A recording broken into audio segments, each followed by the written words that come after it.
guys, welcome to our YouTube channel Study Right Now. Today we will discuss about BSc Honors Mathematics Semester 3 Riemann Integration. Here is the syllabus. अब हम बात कर रहे हैं limit comparison test की। अभी तक हमने बात की थी कंपैरिजन टेस्ट की, अब हम आ गए हैं लिमिट कंपैरिजन टेस्ट में। ये टेस्ट है, ठीक है, for type 1 improper integrals. If fx is greater than equal to 0 and gx is greater than equal to 0 and x lies between AB, and if this limit is equals to L, then this and this integral together diverges or converges आएगा यहाँ पे, verges और converges, ठीक है। अब अगर मैं कह दूं कि लिमिट L 0 हो गई मेरे पास, तो ये वाला इंटीग्रल G कन्वर्जेंट होगा, इसका मतलब F भी कन्वर्जेंट होगा। अगर लिमिट 0 आ गई, then if G integral is convergent, then it implies integral F is also convergent. But अगर लिमिट इंफिनिटी आ गई, तो वी नीड टू सी कि G इंटीग्रल डाइवर्ज कर रहा है, तो F इंटीग्रल भी डाइवर्ज करेगा, ठीक है। क्वेश्चन देख लेते हैं। ये वाला क्वेश्चन नंबर 1 है हमारे पास। इंटीग्रल गिवन है 1/x² प्लस x 0 से 1 तक। मैंने आपको हमेशा स्टेप्स बताए कि सबसे पहले देखो कि फंक्शन अनबाउंडेड कहाँ पे। तो हम अगर x की वैल्यू यहाँ 0 रख देंगे, फंक्शन अनबाउंडेड हो गया। तो हम सिंपली कह सकते हैं कि unbounded at x equals to 0, ठीक है। अनबाउंडेड यहाँ पे हो गया x इक्वल्स टू 0 पे। अब दूसरा काम चेक करो कौन से टाइप का इंटीग्रल है। सो अगेन ये हमें इंटीग्रल टाइप 1 का ही दिख रहा है, सो हम मेंशन कर सकते हैं इंटीग्रल इज ऑफ टाइप 1। तीसरी चीज, आपको एक ऐसा gx ढूंढना है अपने fx में से, सो दैट आप उसकी कन्वर्जेंस या डाइवर्जेंस बता सको, ठीक।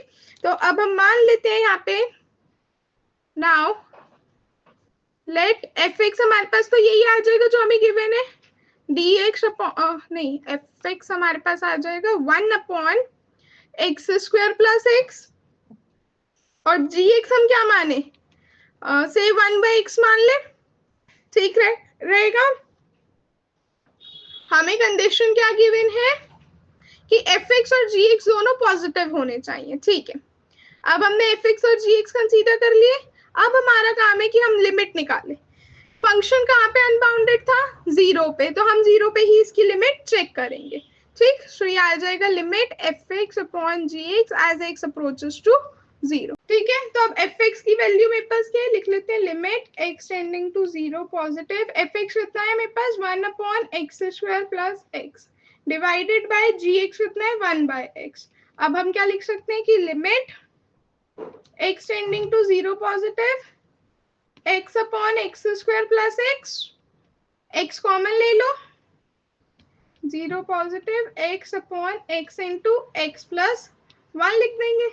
कितना आ जाएगा, limit x tending to 0 positive. अब ये x से x कैंसिल हो गया, हमारे पास कितना बचा, 1/x प्लस 1। अब इस पे लिमिट लगी तो मेरे पास आंसर कितना आ गया, 1 आ गया। ये क्या है, it is not equals to 0 and it is finite, ठीक है। तो अब हम क्या लिख सकते हैं, अब जो आपने gx लिया है ना फंक्शन, पहले आप वो चेक करो कि ये कन्वर्ज कर रहा है, डाइवर्ज कर रहा है। अब मेरे पास लिमिट तो फाइनाइट आ गई ना, अब मैं चेक करूंगी इंटीग्रल 0 से 1 तक gx की इंटीग्रल कैसा है, कि 0 से 1 तक 1/x मैंने कंसीडर किया dx। अब मुझे चेक करने की इंटीग्रल कन्वर्ज कर रहे कि डाइवर्ज कर रहे। सो क्लियरली मैं लगा सकती हूँ, क्लियरली हम कह सकते हैं बाय p टेस्ट इंटीग्रल, इसको नेक्स्ट लाइन में लिख देते हैं। हम क्या कहेंगे यहाँ पे कि by p test this integral 0 से 1 1/x dx diverges as 1 as p is greater than or equal to 1। हम ये कंडीशन कह सकते हैं ना कि 1 और 1 से बड़ा होगा तो ये डाइवर्ज करेगा। तो 10 बाय, सो हम क्या कह सकते हैं कि 10 by limit comparison test given integral diverges. कौन सा इंटीग्रल है, 0 से 1 तक dx upon x² plus x diverges. ठीक है, सो आई होप समझ में आया होगा। जैसे हमने कंपैरिजन टेस्ट में किया था वैसे ही हम लिमिट कंपैरिजन में कर रहे हैं। बस लिमिट कंपैरिजन में हमारे को एक नया काम क्या है कि लिमिट निकालनी है। ठीक है, नेक्स्ट क्वेश्चन पे आ जाए। ये वाला क्वेश्चन सबको समझ में आया? वीडियो को पॉज करके ना ये वाला क्वेश्चन खुद से ट्राई करें। ठीक है, ये भी सेम उसी पैटर्न से होगा जैसे अभी हमने ऊपर डिस्कस किया। देखेंगे, आई होप आप लोगों ने ट्राई किया होगा। तो अगेन जिस स्टेप्स पे हम चल रहे हैं वही करेंगे कि फंक्शन की अनबाउंडेड देखेंगे कहाँ पे, एट x इक्वल्स टू 0 पे। It is the improper integral of type 1।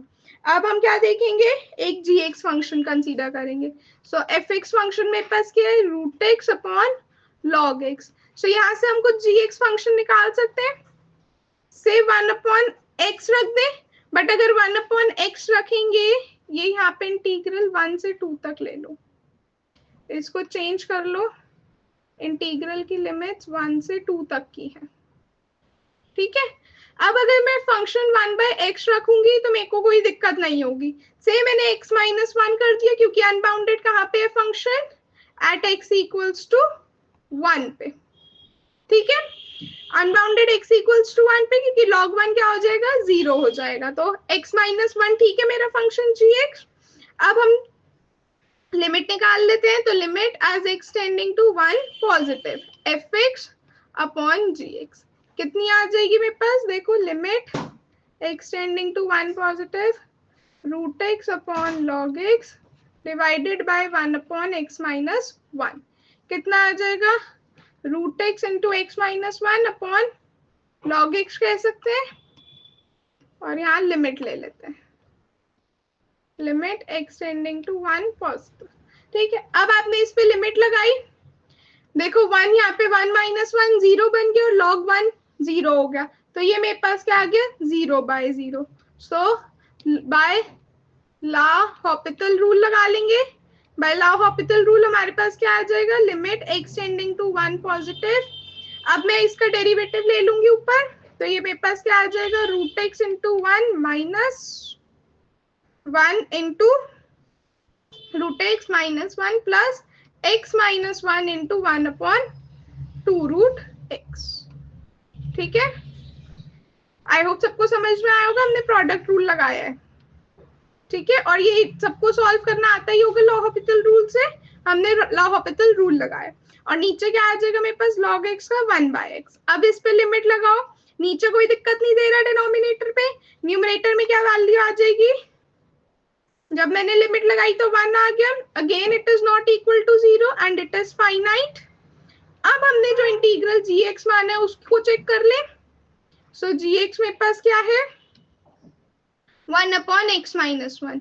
So now integral 1 से 2 तक,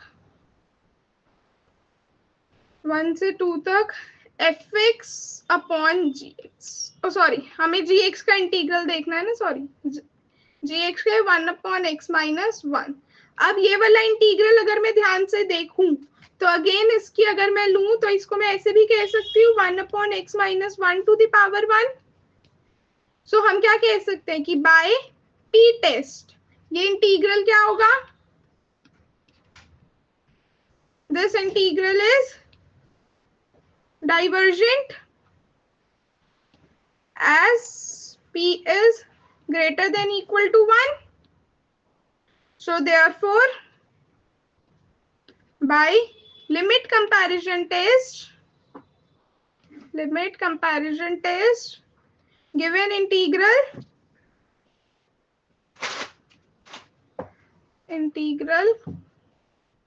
diverges,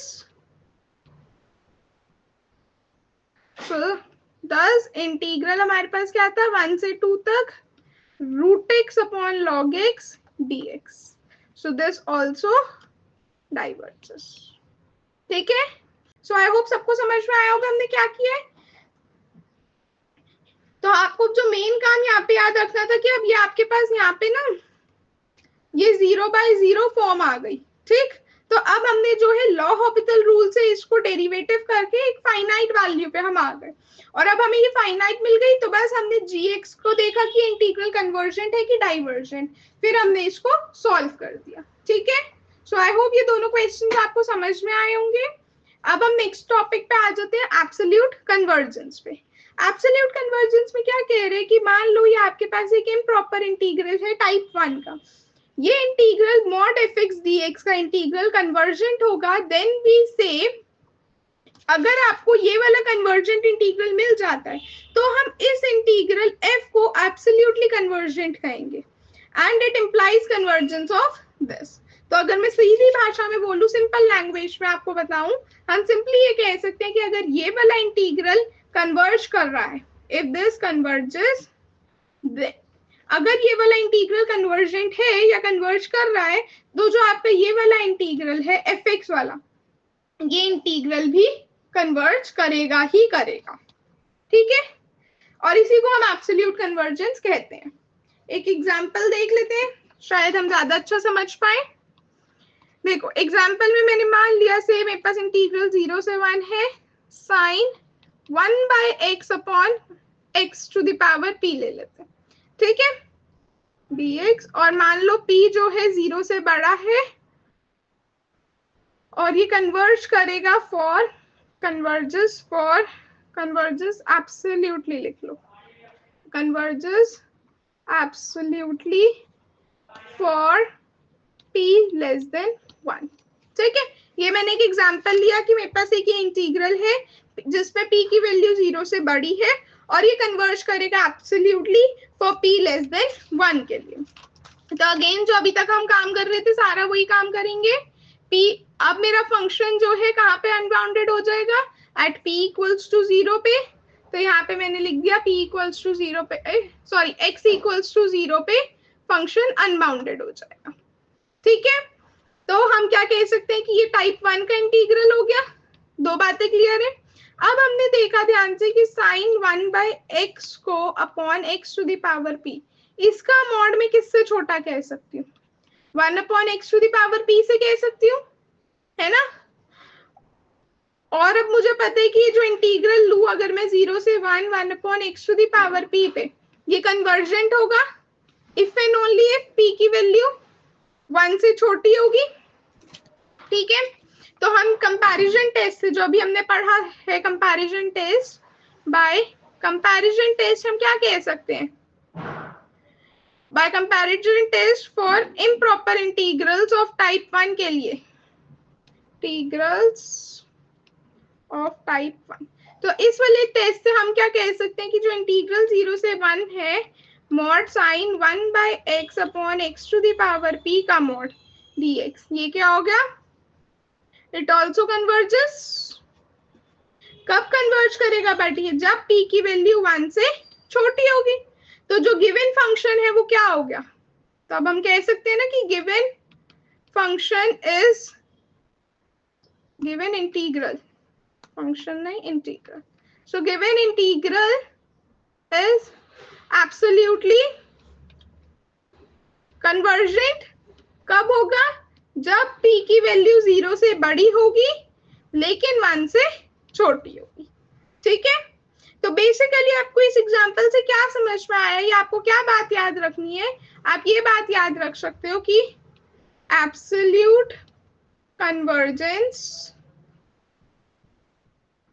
implies convergent। अगर एब्सोल्युटली कन्वर्जेंट है तो वो क्या इंप्लाई करेगा कि वो फंक्शन भी कन्वर्जेंट है। ठीक है, सो आई होप आपको आज का लेक्चर पसंद आया होगा। कोई डाउट्स है तो कमेंट सेक्शन में पूछ सकते हैं। नेक्स्ट टॉपिक के लिए बने रहें, तब तक के लिए चैनल को लाइक करें, शेयर करें और सब्सक्राइब करें। Thank you everyone.